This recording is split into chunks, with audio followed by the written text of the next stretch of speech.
Como é que você mantém uma comunicação sem que tenha má interpretação, má entendimento, de uma forma segura, assertiva? Como controlador há 30 anos, eu trabalhei com muitas situações de emergências reais. Avião, por exemplo, pegando fogo. Infelizmente, eu tive que gerenciar alguma situação que houve o acidente com morte. Toda essa experiência eu trouxe também para a área de ensino e comunicação.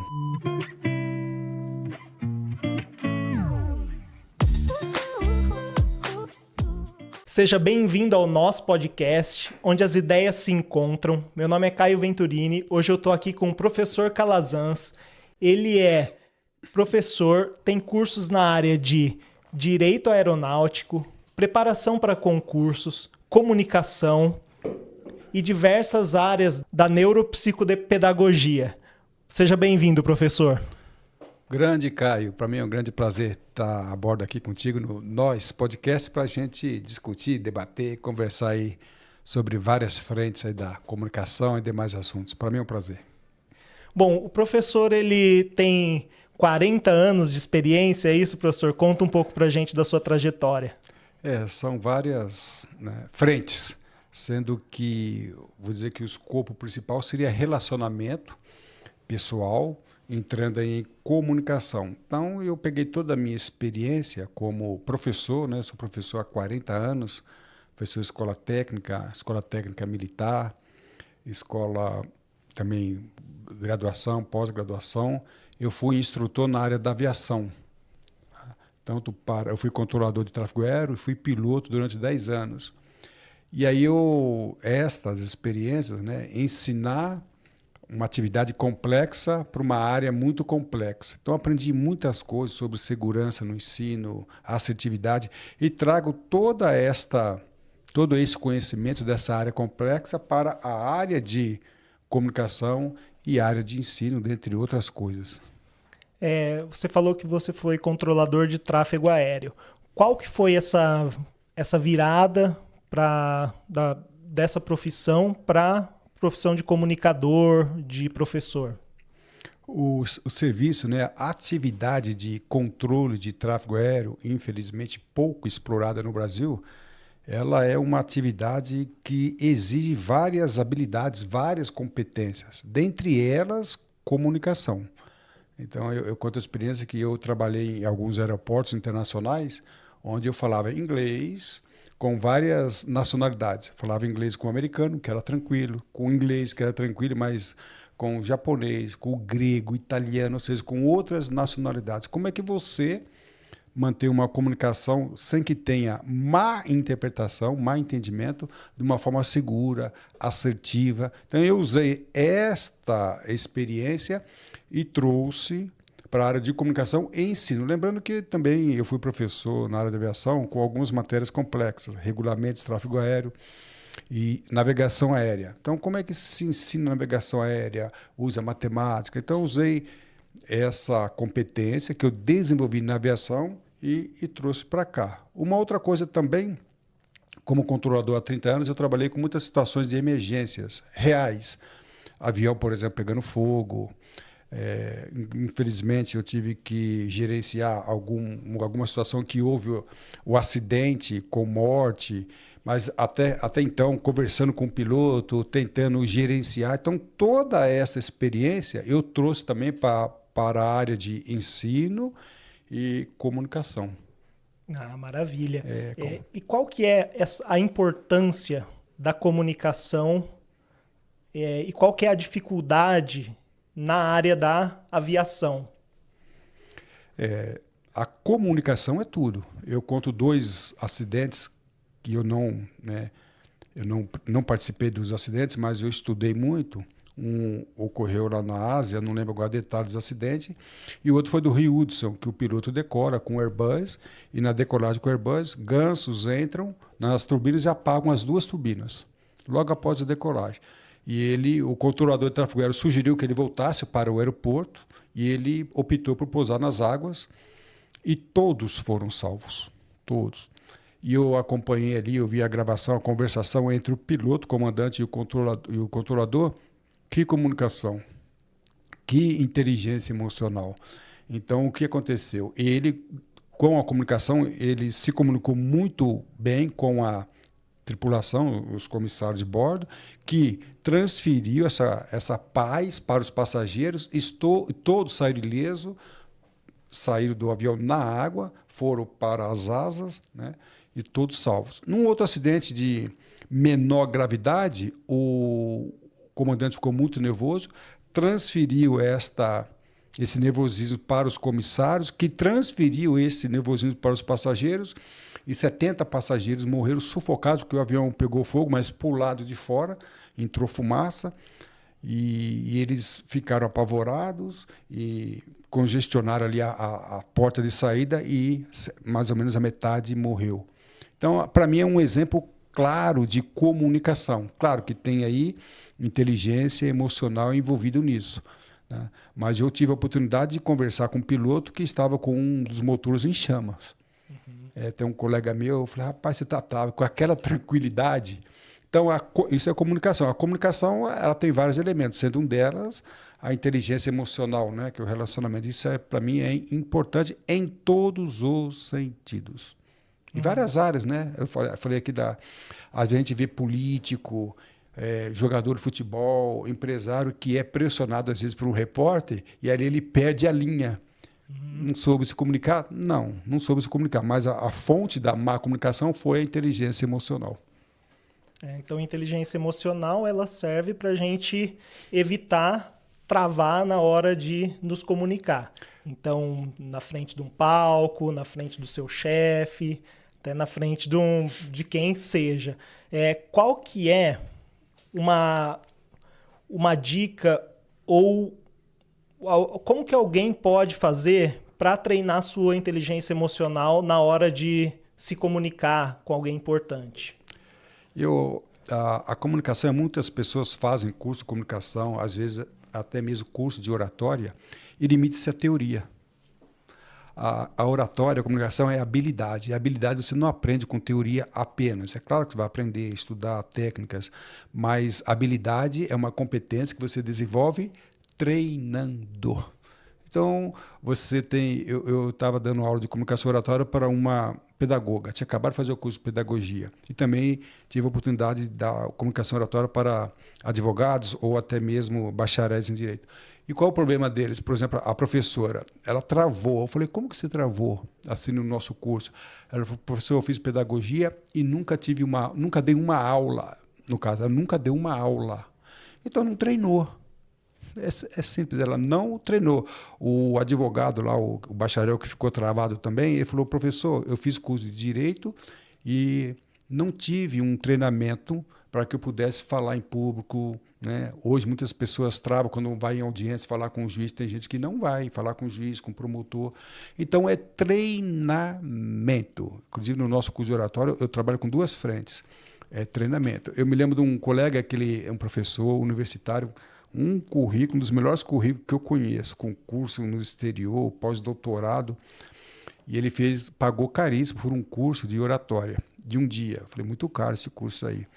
Mas eu falei, como que foi o curso? Ele falou, Calazans, eu fiquei 4 horas de manhã, foi um sábado, e 4 horas da tarde ouvindo. E eu falei, você falou o quê? Não, eu não falei nada.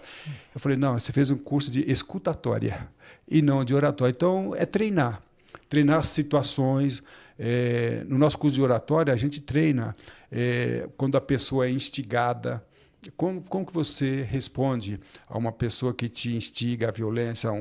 Então, não é treinar a falar, tem dentro de uma técnica. Vamos treinar aqui hoje um repórter, vamos discutir um assunto aí bem complicado. Tá? Vamos supor que nós sejamos alunos do curso. Então, só a nível para treinamento, independente do que você pensa. Então, eu vou escolher um assunto. Eu vou falar sobre apoiar o armamento e você vai apoiar o desarmamento. Independente do que você pensa. Ok? Aí eu falo assim, então, amanhã às 3 horas, você prepara um texto e você vai debater com o Calazans sobre... Desarmamento. Aí eu chego no dia, pronto, pode falar. Aí você começa a falar, você vai falar hoje sobre o armamento. Agora eu quero que você... Mas eu não treinei. Já começou errado. Porque quando você treina, você tem que treinar a oposição, ver a posição da oposição, como ela se comporta. Então é esse treinamento que eu acho que falta no contexto geral. E existem diversas... A gente consegue, porque quando a gente vai pegar um projeto para fazer, o que a gente faz? A gente quebra ele em partes para a gente ir por partes.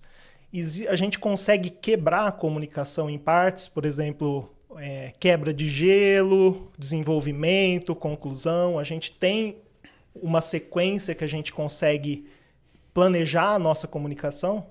Isso para mim é tudo, o planejamento. Como fui piloto, eu inventei um esquema, um sistema, uma metodologia que chama a palestra e o voo. A aula e o voo. Inclusive está gratuitamente no meu canal do YouTube, tem um curso que eu falo sobre isso. Eu estava uma vez numa sessão, numa subseção da UAB, e um palestrante estava acabando a palestra, mas nós só soubemos que ele acabou porque ele parou de falar. Tá todo mundo assim, do nada ele parou de falar. Aí a organizadora ficou olhando, tá? Aí nós ficamos, o que aconteceu? Foram até o que eu disse. Não, eu acabei. Então ele não fez uma transição. Ou seja, ele não soube dividir. Então eu equiparo. O que é a palestra? A palestra é igual um voo, né? O voo começa com uma decolagem, então você decola, onde você faz a introdução, depois você faz uma transição suave, não entra no assunto, uma transição suave, depois aí tem um voo nivelado. O voo nivelado é onde você faz a maior parte, né, da sua comunicação. Aí depois você começa já a reduzir para a pousada, então você começa a fazer uma transição para o final. Então, embora essa divisão, introdução, desenvolvimento e conclusão é muito aceita, eu acho que tem mais coisas interessantes para a gente colocar aí no meio para ficar mais agradável, ficar mais assim, como você faz? Dividir. Né? E essa divisão é interessante, porque um dos grandes problemas de palestra, como eu já fui, quando acontece o organizador falou, Calazans, você tinha 1 hora para falar, tá, mas tivemos um problema aqui, você vai ter só 40 minutos. Aí você quebra o palestrante. Se ele souber dividir e saber que cada divisão tem uma cronometragem, ele pode tanto... Eu já tive oportunidade também do camarada falar, Calazans, você tinha 1 hora, o palestrante seguinte não veio, você vai ter 1h30. Ou seja, você pode tanto diminuir ou estruturar, mas tudo depende disso que você falou. Como estruturar uma palestra. Eu tenho esse método de 5 fases, que é bem legal. Você pode ter outra, mas tem que ter. Se acabar a energia aqui agora, eu estou dando aula com projetor, com recurso visual, se acabar a energia, eu uso a técnica da aviação, né? Quando eu era piloto, qualquer fase do voo, se der pane, o que eu faço? Na decolagem, se der pane, eu paro. Depois que eu decolei, eu pouso em frente. Se eu estou em voo nivelado, o que eu faço? Mesma coisa a palestra. Em toda situação, se houver alguma anormalidade, alguma intercorrência, o que eu faço? Se tiver essa estrutura, como você bem sinalizou, você consegue, em qualquer fase, ajeitar e ter, assim, menos vítimas, né? Ah, maravilha. E quanto à introdução? A introdução, eu penso que, assim como a aviação, que a decolagem é um dos momentos mais perigosos. Por quê? Porque você pode chegar a esquecer, depois que você está um tempo no palco ali ou apresentando, parece que o negócio já flui. Agora, aquele primeiro momento, quais são as dicas ou como a gente faz para esse momento ele ser mais suave, para a gente se ambientalizar, para não chegar e tomar aquele susto e dar o branco? Como que a gente faz? Eu uso a técnica do pitch. Né? O que é o pitch? O pitch é um breve discurso, uma breve apresentação. Eu posso usar um pitch para apresentar um negócio. Em aulas e palestras, eu uso o pitch. Tá? Então, o que é o pitch? É uma breve apresentação. Quando eu falo de aviação, pega a aviação comercial, um Boeing, um Airbus, só tem um momento em que o voo usa máxima potência, que é a decolagem. Depois que ele decola, ele já reduz e daí para frente cada vez menos potência. Então, o pitch é a primeira fase da palestra ou a introdução a uma aula. Então, você tem que colocar máxima potência. Porque se o avião se pega Congonhas, né? Eu já decolei de Congonhas. Se você não fizer uma boa decolagem em Congonhas, que é uma pista pequena, você tem muitos prédios ali. Você, desculpa a expressão, você sai lambendo os prédios ali. Então, se você imprimir a potência o voo está garantido. É a mesma coisa palestra. Então, quando eu falo máxima potência, isso não quer dizer que você vai ser violento, agressivo. Você tem que ser impactante. Então, existem técnicas do impacto. É claro, eu sempre falo que muito antes de você abrir a boca, você já foi avaliado inconscientemente pela plateia. Você já foi aceito ou rejeitado, podendo reverter o que é difícil. Então, como você chega, olha só que interessante. Se eu fizer assim com a cabeça, isso já é neurociência, tá? Se eu fizer, oi, Kai, tudo bem? Olha só, oi, Kai, tudo bem? Esse movimento em mim libera em mim e em você uma substância, um hormônio que se chama ocitocina, que é o hormônio do prazer da aceitação. Só de fazer isso, eu não abrir a boca, se eu chegar com 3 sinais, sorrir, já houve uma aceitação, entendeu? Então, não abri a boca ainda. Tá? Então, eu já começo com um sorriso, claro que tem que ser um sorriso espontâneo, um sorriso voluntário, não pode ser um sorriso nervoso, que a gente chama de sorriso falso. Aí sim você começou, muitas vezes a pessoa vai subir o púlpito, ela pega uma pasta e sobe, né? Com a pasta assim, ela inconscientemente já está nervosa, está protegendo a região aqui do tórax, né? É uma região vital, então ela está mostrando nervosismo. Ela nem percebe, né? Mas ela está sendo percebida pela audiência. Então, eu tenho um módulo que chama leitura corporal ou leitura não verbal, ela antecede a comunicação verbal e nós precisamos saber disso. Existe alguma técnica de PNL para tirar esse nervosismo? Alguma âncora, alguma coisa que a gente pode usar? Olha, eu acredito que é o treinamento, tá? Eu estava dando aula para um camarada agora, um vendedor, e ele falava tanto né. Eu falei, companheiro, não falei não né. Nós gravamos, olha aqui. Ele falou assim, e interessante é que o né é falta de fluência, então você não está fluindo. Porque você monta um raciocínio, você vai conversando, e o né é como se fosse uma vírgula, então é um nervosismo. E a pessoa não percebe. Então a gente grava, olha aqui, ó. E tem gente que, você já viu isso em escola? O professor chama maneirismo, né? O professor que tem vício, fala né, fala ok, e aí, entendeu? Então. Ou seja, e às vezes a plateia começa a notar. Vamos ver quantas vezes ele fala né hoje? Uhum. Ou seja, a audiência perde o foco, a atenção no assunto principal. E aí são vários tipos de treinamento, mas aí é treinamento. Você vai ouvir, existe também, às vezes a pessoa está muito nervosa, ela nem percebe. Então, qual o treinamento? Existe treinamento, por exemplo, se eu vou começar uma palestra e fico assim, num ambiente esperando, isso aqui, braço cruzado, eu estou fechando o meu cérebro. Eu estou fechando. Isso aqui é neurociência, eu estou com a perna cruzada. Então, existe treinamento. Então, você entra numa sala, dá uma relaxada. Ao assumir a sala, você pode relaxar. Isso é uma coisa interessante, né? O cérebro e o movimento são mãos duplas, né? Então, se eu fechar aqui, eu fecho o cérebro para pensar. E se o meu cérebro estiver fechado por um pensamento seu, eu tento cruzar. Então, o movimento do corpo pode interferir no seu raciocínio. Então, a gente dá dicas aqui, ó. Uma boa dica, quando você vai falar, dar uma palestra, se você puder trabalhar com uma cadeira que tenha braço, é melhor, porque ela evita que você faça isso, entendeu? Cruzar os pés aqui, principalmente no tornozelo, você fica mais nervoso. Então, é treinar. Eu dou aula aqui no TEIA, né? Nós estamos no Sampacast aqui, nós temos o TEIA. Eu já fiz uma experiência.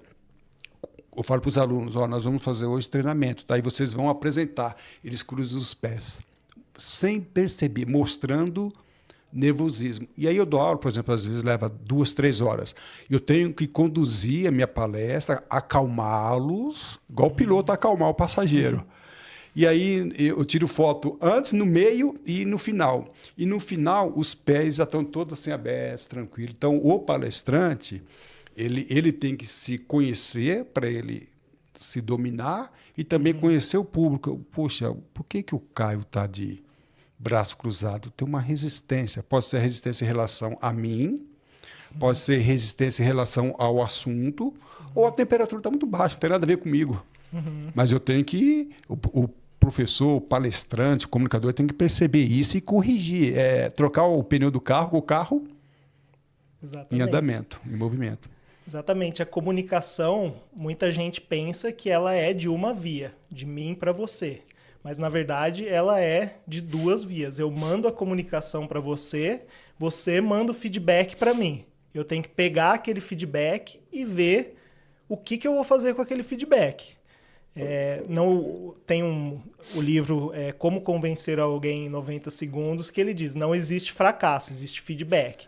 Ele fala, eu pego o feedback e eu mudo a minha estratégia para eu conseguir o meu resultado. Uma dessas estratégias que eu vejo é utilizar a senoide. Senoide é o gráfico de altos e baixos. Então, eu falo mais rápido, falo mais alto, depois eu venho, falo mais calmo, mais pausado. Isso é uma técnica que você também ensina. Isso é eficaz na hora já que a gente está contando o nosso conteúdo, depois que a gente já passou pela transição. Como que a gente deve se portar para segurar a atenção da audiência? A palestra e o voo. Assista, que é interessante, que eu falo muito isso. Então, decolagem, potência máxima. Então não adianta você começar, oi, tudo bem, está iniciando. Se você não imprimir potência máxima, não vai decolar. Então você começa uma palestra com uma pergunta impactante, né? E pergunta, geralmente a gente dá. Quando você faz uma pergunta, ainda que você vá responder no momento ou ao longo da palestra, faz uma pausa. Abre um vácuo na cabeça do seu interlocutor. Outros especialistas dizem que começar uma palestra, uma aula com pergunta é melhor, porque você abre um vácuo, ele vai querer que você responda aquilo. Então, você conta uma história que não termina, né? Então, pelo menos não termina quando você apresentou a história, e aí você... né, durante o voo, né, quando você vai pousar, o Boeing Airbus, existe o reverso, não sei se você já viu, aquele barulho, é o motor. Então existe a hora que você tem que colocar adrenalina e você tem que alterar. Então você pega um filme, uma novela, um livro, ele trabalha com as emoções. Então nós precisamos trabalhar com as emoções, sem apelação, mas você tem que trabalhar com medo, com a tristeza, com a alegria, mas de tal forma que você reveze. Então você começa com uma emoção, mas não mantém a emoção o tempo todo. Agora eu vou trabalhar com alegria. Inclusive, na nossa palestra, a gente programa isso. Nesse primeiro trecho, eu vou trabalhar com impacto, colocando uma grande ansiedade, colocando ali situações que a pessoa leva emoção. Lembrando que nós somos razão e somos emoção também. Então, o palestrante tem que trabalhar. E, para isso, você conta a história. Tá? A tua história, a aula que você vai dar, tem uma história. História é o quê? Pode ser um estudo de caso, um caso real, e aí você trabalha com as emoções, você acelera. Então o avião está para pousar, mas não sei se ele vai pousar, o vento está muito forte, ele vai pousar. Pousou tranquilamente. Então você pode fazer o coração da pessoa acelerar. Inclusive, deixa eu deixar uma coisa bem clara aqui. Para que hoje, você manter a atenção das pessoas, é muito difícil. A pessoa aprender. Então, existe adrenalina, já ouviu falar, né? Então, a adrenalina ela é formada aqui na parte suprarrenal. Mas existe uma adrenalina que chama epinefrina. É a mesma adrenalina, mas é que ela é gerada no cérebro. Se você provocar produção de adrenalina no cérebro, que é epinefrina, durante a conversa, ele vai guardar aquela informação por muito mais tempo. E como é que você faz isso? Você provoca a epinefrina? Contando história. É uma excelente maneira, mas variando as emoções. Tá? Então, eu começo a história, o avião estava decolando, vou dar aula sobre direito aeronáutico, nada a ver com aviação propriamente dita. Não vou falar sobre voar. E o avião, na hora de decolagem, passou um helicóptero por baixo, e teve uma colisão. O avião conseguiu se controlar, mas o piloto teve muita dificuldade para prosseguir no pouso. Durante essa palestra aqui, eu vou falar qual foi as consequências, quais foram as medidas que o piloto tomou. E a gente vai estudar isso à luz do direito aeronáutico. Pronto. O piloto caiu ou não?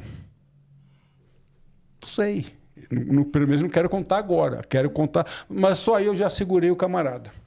Abriu um loop na cabeça dele. Abriu o loop e abriu um loop. Pô, pousou ou não pousou? Ou posso até contar, olha, ele caiu, mas como ele caiu, vocês não têm ideia do que o piloto fez. Então eu posso até dar um spoiler que não é legal, mas posso dar. Mas a questão não é o que aconteceu, já é como aconteceu. Aí eu vario, né? A epinefrina. Porque quando é que você aprende um assunto e quando é que você grava? Quando a neuroplasticidade, o que considerava antigamente que o cérebro não crescia, o cérebro cresce. E a epinefrina, emoções, a adrenalina faz sinapses, o cérebro aumentar, e aquela informação ela é guardada. Então, quando eu tive excelentes professores, você já deve ter tido, e eu comecei a fazer, depois que eu estudei neurociência, fazer uma análise. E é verdade, eles contavam histórias. E quando você conta a história, você aprende e fixa. Você tem emoções que você viveu. O primeiro encontro com a sua amada. Você sabe o dia, a hora, não sabe? Sim. Sabe o dia, porque mexeu emocionalmente. Um acidente drástico, uma situação muito drástica. Ou seja, na verdade, o que foi criado ali foi gerado epinefrina. Adrenalina no cérebro. Novas experiências. Ela gera, inclusive... Por que a gente pensa que o tempo está passando mais rápido hoje? Porque a gente faz atividades repetitivas. A experiência, ela gera memórias. Então, a gente lembra das experiências que a gente fez. A vez que saltou de paraquedas, a vez que eu quebrei o pé ali jogando bola, a vez que eu ganhei o campeonato de futebol na escola. Então, as experiências, elas geram as memórias. Para a gente matar a parte da história não, do pitch, da palestra, e para a gente finalizar, como que a gente faz a palestra, como que a gente não finaliza simplesmente tchau pessoal, acabou. A finalização, vamos lá, então eu começo a palestra contando uma história que vai ser desenvolvida. Depois, na subida, eu utilizo ali a técnica do jornalista. Quando a gente assiste o jornal, ele começa falando sobre o que vai falar. Mas você não fala o que vai falar, você só dá umas dicas, né? Olha, então hoje aqui eu vou falar sobre como pilota um Boeing, como pilota... Então a pessoa é outra maneira de você aprender. Na aula de hoje, eu vou falar quais foram os mecanismos, o procedimento que o piloto utilizou. Então, ele fez o pitch, ele fez a comunicação com o controlador de voo, só dou uma sinalização. No voo propriamente dito, aí eu vou descrever, né, o que aconteceu. Na descida, é outra transição. Eu vou fazer uma revisão do que eu falei. Alguns jornais fazem... pessoal, então estamos caminhando para o final. É até interessante você usar essa expressão, caminhando para o final, porque as duas piores fases de um voo normal é o pouso e decolagem. E ficou comprovado que os dois momentos que a pessoa mais grava, mais tem atenção, mais grava informação, é no início e no final da palestra. Então, fala isso. Pessoal, estou caminhando, a pessoa... Você já viu? Você está dando palestra, fala assim, o pessoal caminhando, a pessoa já fica mais atenta. Aí você faz uma breve revisão sem recontar, que a pessoa começa a recontar, parece aquele avião que não pousa. E aí, na conclusão tem dois momentos. Tem a conclusão e o fechamento. Qual que é a conclusão e o fechamento? Tem uma diferença. Tá? A conclusão é onde você trabalha com a razão. Pessoal, conforme nós falamos aqui, o piloto errou, pois não seguiu os procedimentos previstos. Razão. Então, você tem que terminar com a razão. E termina, aí vem o fechamento, que você usa a emoção. E o piloto sobreviveu e teve condições de dar assistência à sua família. Ou o piloto veio a morrer e a sua família ficou desassistida, principalmente financeiramente, pois o piloto não teve, né, condições de prover uma assistência financeira para a família e a família ficou em apuros. Então você traz a razão, a pessoa tem que sair de lá, mas, puxa vida, se o piloto tivesse sido prudente, então tem que marcar. Fechamento conclusão, né, o termo conclusão e fechamento. Razão e emoção. E não acaba com a razão. Acaba com a emoção, que a pessoa sai de lá com a epinefrina totalmente agitada ali. Legal. Sim. Tem palestras que realmente a gente sai assim, foi boa, só que como finalizou, parece que... Se não há pouso... o pouso foi beleza, linda, maravilhosa, mas se acidentou no pouso, morreram todo mundo, morreram todos, então não teve graça. Sim. Maravilha, nossa, muito bom. Tá lá no site, você pode ir no canal do YouTube, tem essa aula, eu explico detalhadamente todas as fases. Maravilha, show de bola. Visitem lá o canal do professor, no final a gente vai dar certinho os endereços. Falando agora de mindset, de neuroplasticidade que você falou anteriormente, como a gente pode oferecer estímulos para o cérebro para aumentar a nossa neuroplasticidade? Eu tenho um módulo do meu curso que chama Múltiplas Inteligências, que foi uma concepção criada por Howard Gardner em 83, 84. Eu utilizo, até tenho um módulo que eu uso múltipla inteligência na aviação. É muita coisa. Então você tem várias, iniciou com 7 inteligências, né? Mas eu gosto de falar uma delas, né? Por exemplo, esporte. Você não precisa ser um atleta, mas o esporte, como o esporte trabalha com o cérebro, é uma coisa magnífica, né? Eu estava vendo agora alguns especialistas falando que o treinamento da batata, da perna, olha só que coisa, retarda a demência para quem tem tendência. Então, o esporte. Ler, então, para a comunicação, a leitura é uma coisa linda, maravilhosa. Aprender idiomas, né? O cérebro aumenta. Então, vamos lá. Estudar matemática, estudar música. Olha que coisa interessante. Alguns países colocam música como no currículo dos estudantes. Né? A música, ela desenvolve o cérebro de tal maneira que essa parte que é criada, né, uma sinapse a mais, vamos dizer assim, uma área a mais que é criada aqui, ela é utilizada depois para matemática. Então, música, esporte, desculpa aqui voltar para a aviação, né? Mas eu tive alguns alunos no curso básico de aviação e eu fiz uma pesquisa, nada científica, né? Mas alguns alunos tinham muita dificuldade, pois quando elas estão numa fase final do aprendizado, eles têm grande dificuldade de pousar o avião, que o avião vem assim, que a gente chama de arredondamento. Tá? Então, ele tem que ter uma noção que as poucas pessoas voam, né? Tem uma dimensão aérea. Então, muitos não têm uma dimensão de profundidade, distância vertical, o avião está afundando. E eu vi que quem jogava basquete, por exemplo, ou handball, um esporte aéreo, tinha mais noção de profundidade, o que nós chamamos, que Howard Gardner chama de inteligência espacial. Tá? Então, olha só que coisa. Quem estuda, eu acompanhei na Academia da Força Aérea, pilotos militares, a formação, pilotos militares.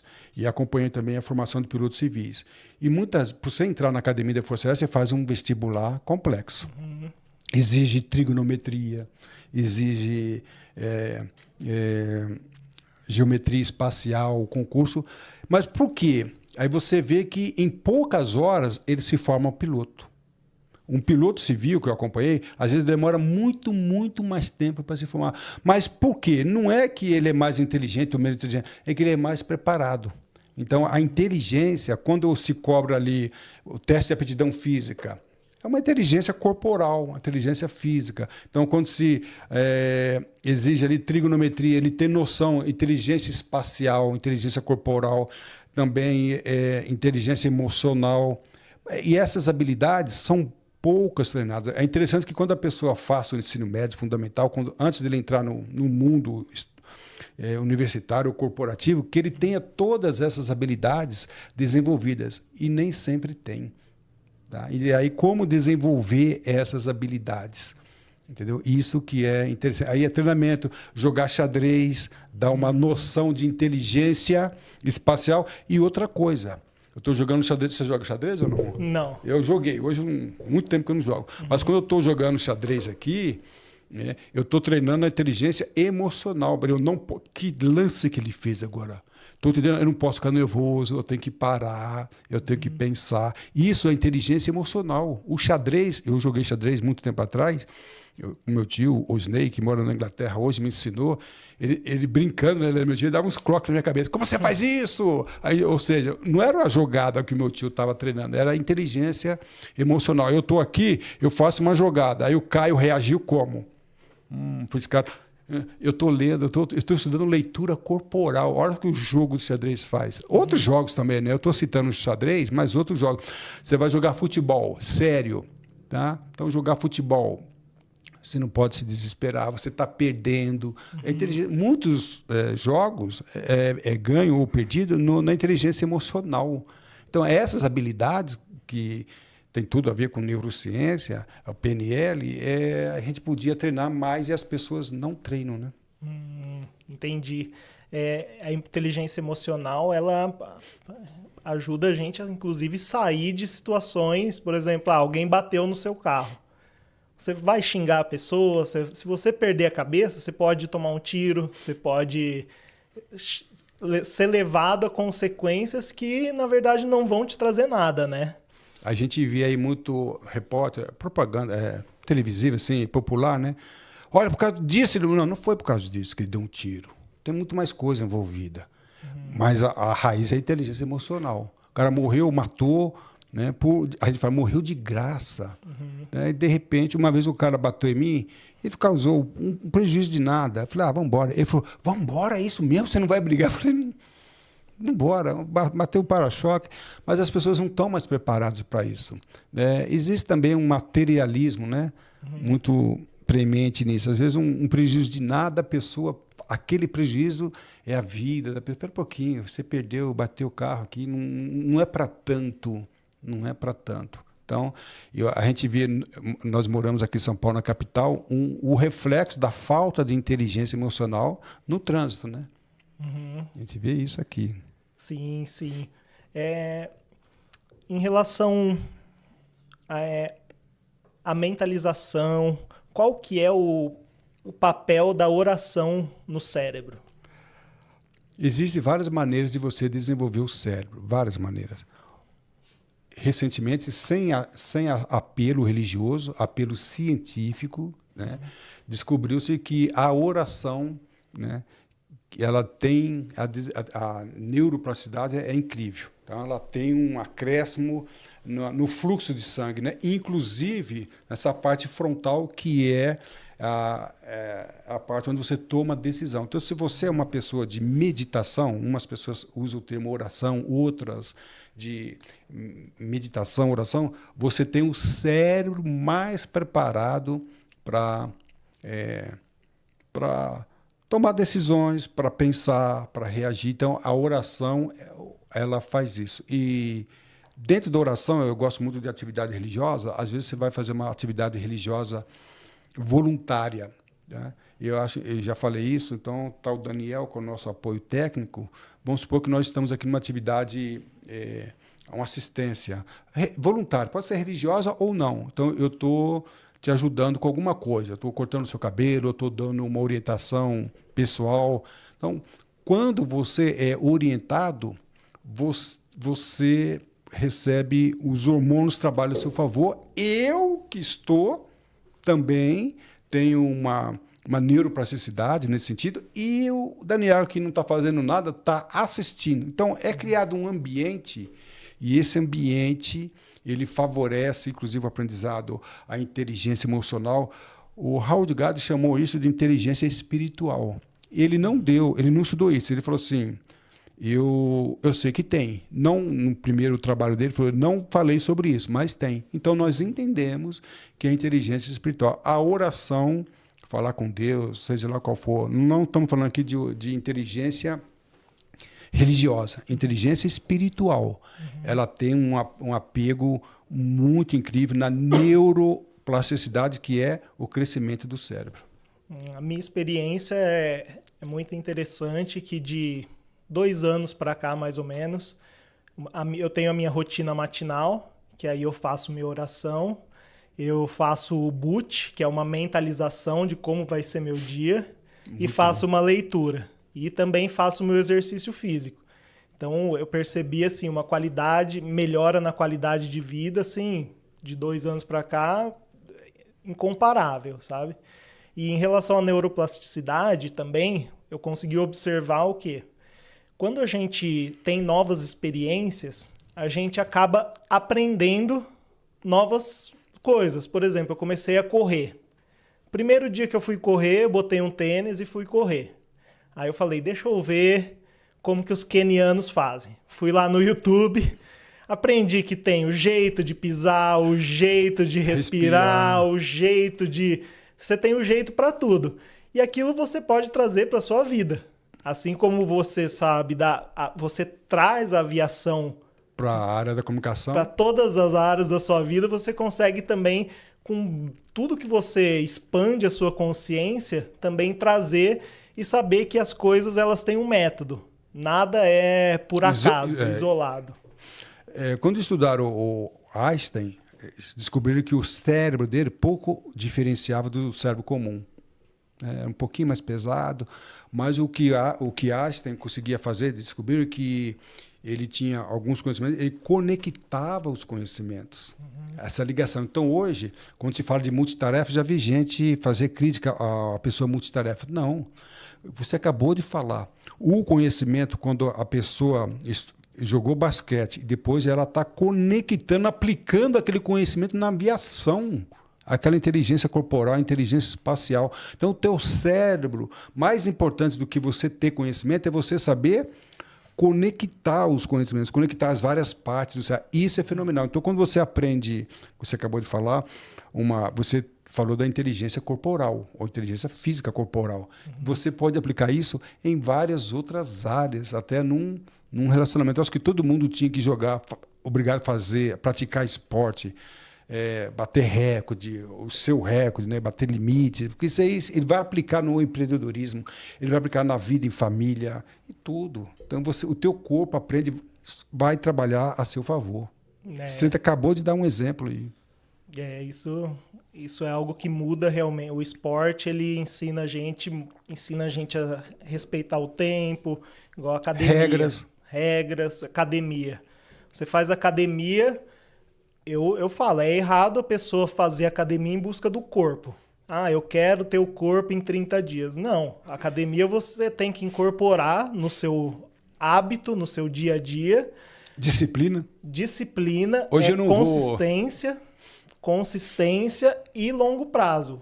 Você vai fazendo, daqui a pouco, a hora que você olha, você está com um corpo legal, você fala, nossa, olha, já perdi aqui a barriguinha, olha, já sequei aqui. Já... Na realidade é uma consequência, e não deve ser a principal consequência. É um resultado benéfico, mas não é o melhor. É disciplina. Eu vou usar essa disciplina agora onde? Na hora de ler um livro. Quantas pessoas leem um livro, começam e não terminam? Quantas pessoas começam um curso e não terminam? Se eu tivesse aprendido isso no esporte, como você aprendeu, é disciplina. Hoje mesmo eu faço academia por recomendação médica, né? Hoje a minha filha, vamos pai, que elas trabalham. Eu falei, não vou.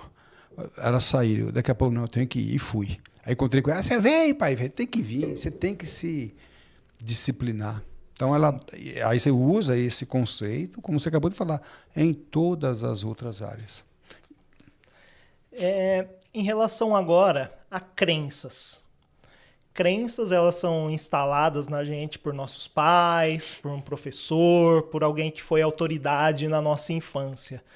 Como que a gente faz, falando de PNL, para ressignificar uma crença?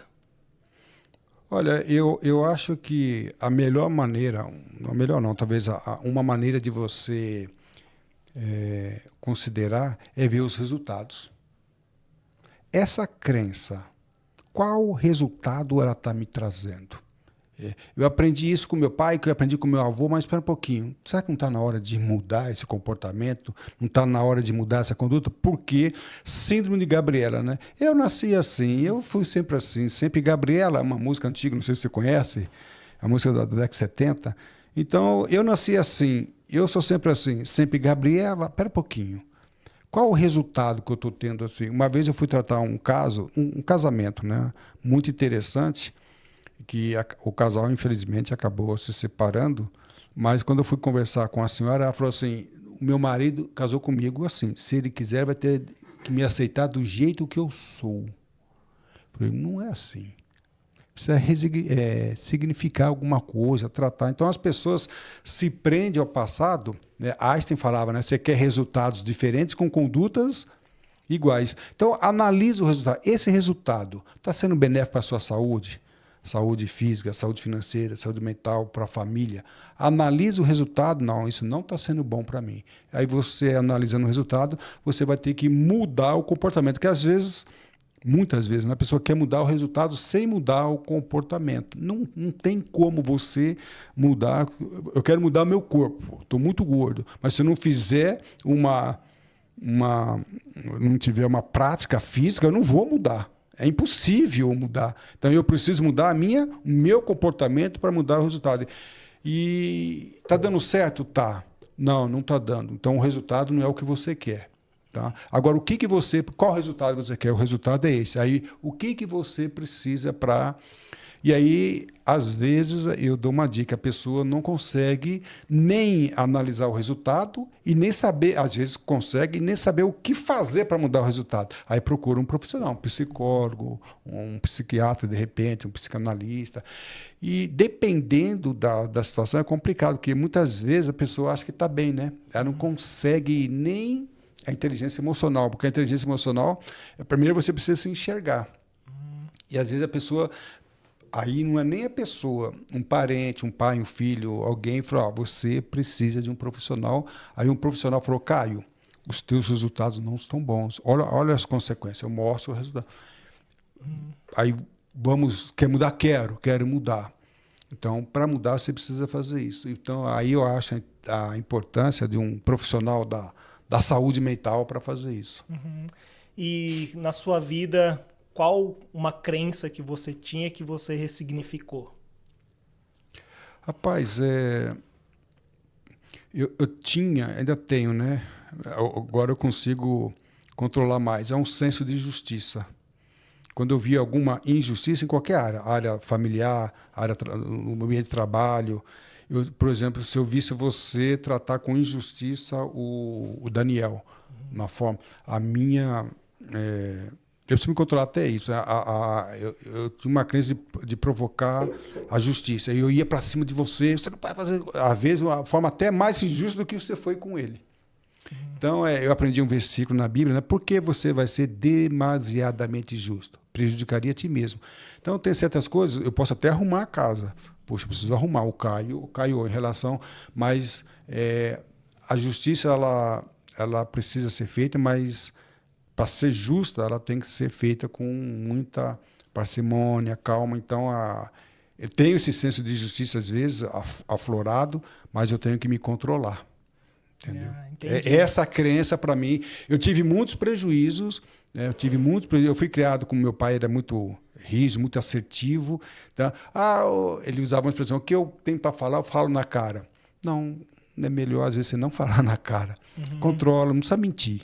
Não precisa mentir, mas ver se é o momento. Aí tem comunicação, né? Não é o momento de falar, ou é o momento, mas não é agora. Deixa passar um pouquinho. Então, esse senso de justiça é uma crença que eu aprendi com o meu pai, com a criação mais antiga, né? E eu acho que eu preciso melhorar. Que às vezes eu dou uma escapadinha, mas esse, para mim, dentre várias coisas que eu aprendi na vida, o senso de justiça precisa ser melhorado. Muitas vezes, em alguns momentos, a gente vive momentos tensos na vida.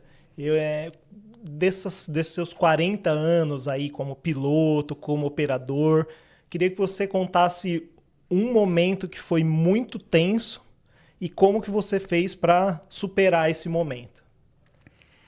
Eu vou contar aqui na aviação 2 experiências. Uma vez eu estava trabalhando no campo de matos como controlador e um piloto cruzou aqui, ele não ia pousar em campo de matos, ele passou na minha área, sobrevoou o aeroporto e foi pousar em Congonhas. Era um piloto que ele estava irregular, ele estava voando um táxi aéreo carregando uma carga, estava acima do peso, depois eu estudei o carro, estava acima do peso, e na hora que ele foi pousar, ele precisou arremeter por causa de um problema lá, mas na hora que ele arremeteu, um dos motores falhou. E aí a carga de trabalho aumenta muito. Quando você tem um monomotor, você tem que reduzir isso, reduzir aquilo. E era um táxi aéreo. Por ser táxi aéreo, tinha que ter 2 pilotos. E ele, para economizar ali para a empresa, tinha ele só. Ele falou que o patrão não precisa contratar o comandante que eu dou conta de tudo. Mas na hora ali não deu conta. Interessante que minutos antes, eu não lembro dele, nem quis saber quem era. Mas como eu fui professor há muito tempo, ele reconheceu minha voz. Oi, Calazans, tudo bem? Eu falei, assim, falando na fonia, né? Falei, tudo bem. E daqui a pouco, eu falei para ele, ok, livre a minha área e chama em Congonhas para pousar lá em Congonhas, o controlador. Aí daqui a pouco Congonhas me chama. Calazans, ele não me chamou, ele arremeteu, o que aconteceu? Até saber o que ele arremeteu e caiu. E ele caiu. E aquilo me deu um negócio tão esquisito, porque ele falou comigo agora. Não passou, né?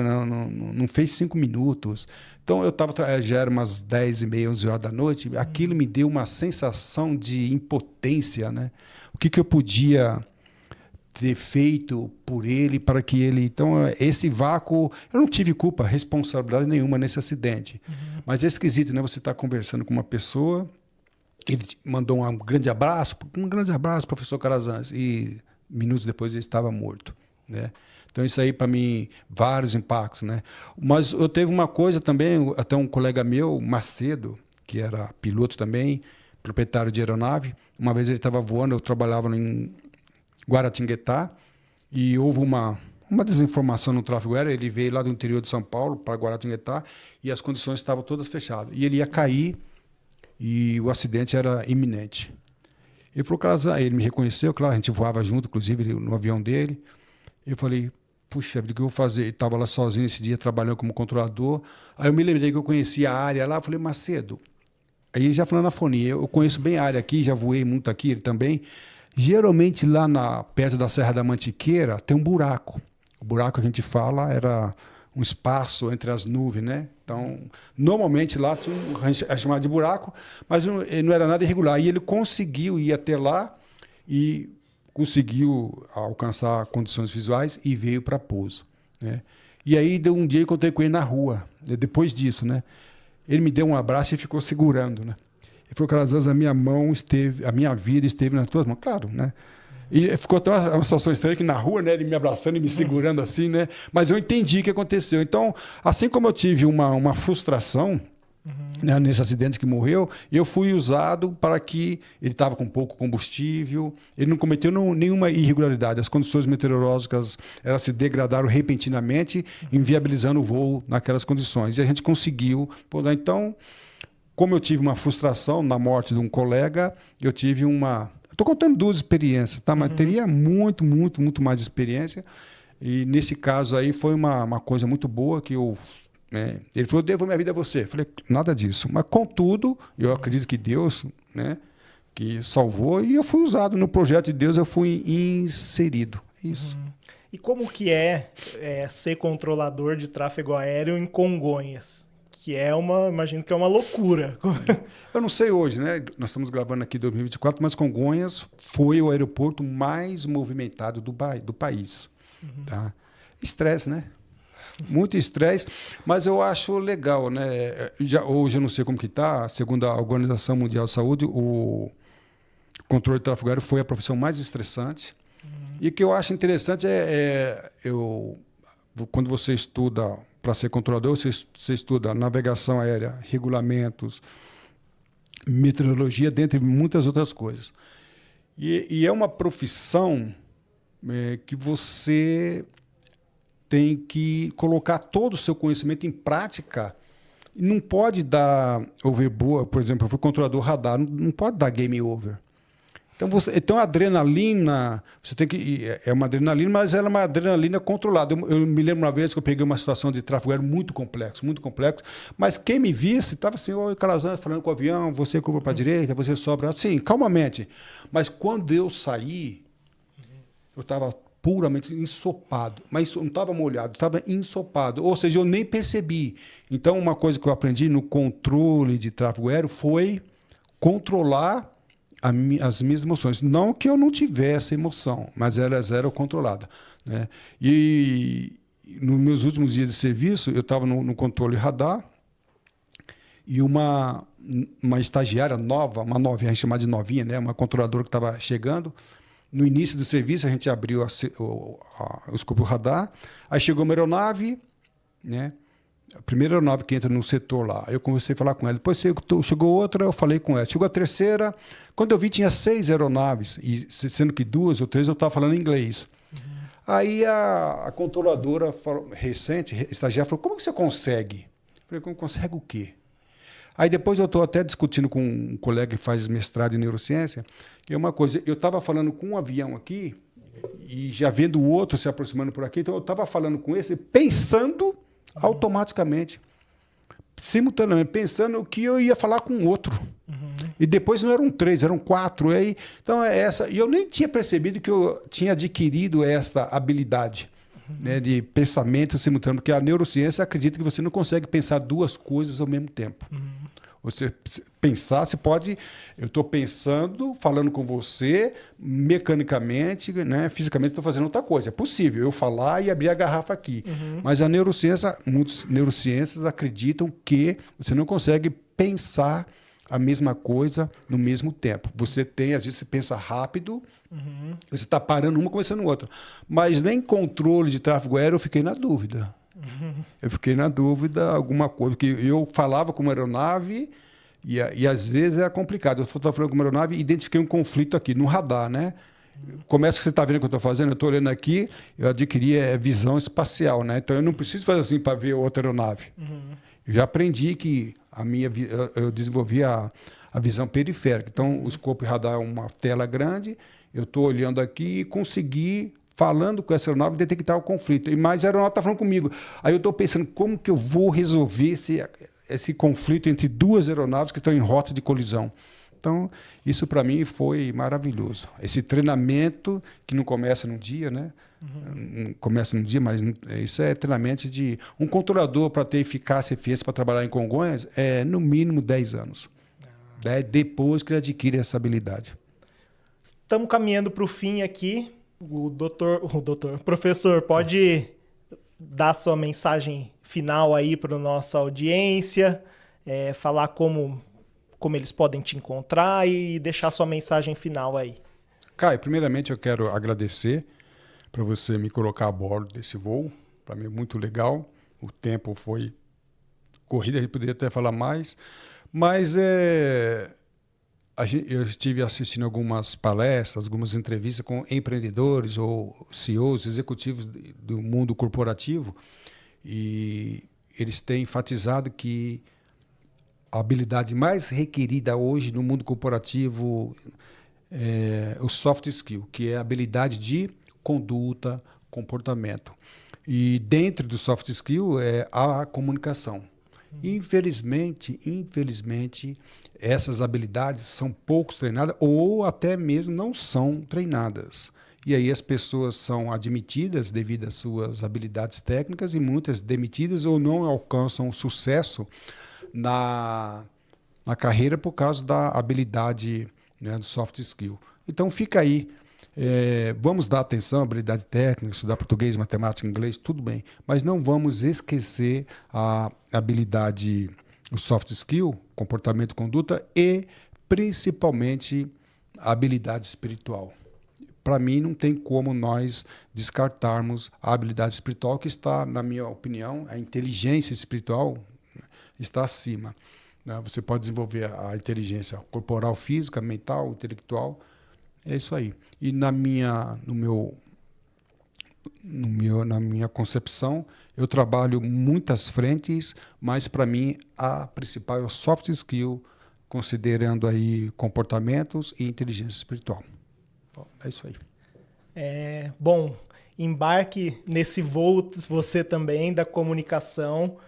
O professor ele tem cursos, como eu falei, na área de preparação para concursos, copywriting, comunicação em si, que ele explica como você tem uma boa oratória. Pode completar aí os seus cursos e como o pessoal te encontra lá, professor? Nós temos aí também na área de conduta, comportamento, temperamentos, né? A gente atua com psicanálise, né? Sou psicanalista e também a gente atua como neurocientista, né? Então, é toda essa concepção. E trabalho com político, debate, comunicação, gerenciamento de crise, a gente usa muito isso. No canal do professor Calazans, né? No canal do YouTube eu tenho várias aulas, tem um site IPK, Instituto Professor Calazans, lá nós temos uma gama imensa de cursos, inclusive muitos cursos gratuitos. No canal do YouTube tem vários videoaulas. E no meu Zap, né? Que é 11 9 8693 6733. E as pessoas sendo membro, eu tenho a concepção membro da academia do Oratório e Comunicação. As pessoas sendo membros têm direito a vários cursos gratuitos ou descontos especiais em cursos especiais. Maravilha, obrigado, professor. Esse foi mais um nosso podcast, onde as ideias se encontram. Não se esqueça de se inscrever, tocar no sininho também, que toda semana a gente lança um episódio novo, trazendo pessoas com sucesso em diversas áreas da vida, trazendo muito conhecimento e prática para você aplicar no seu dia a dia. Nos vemos no próximo episódio.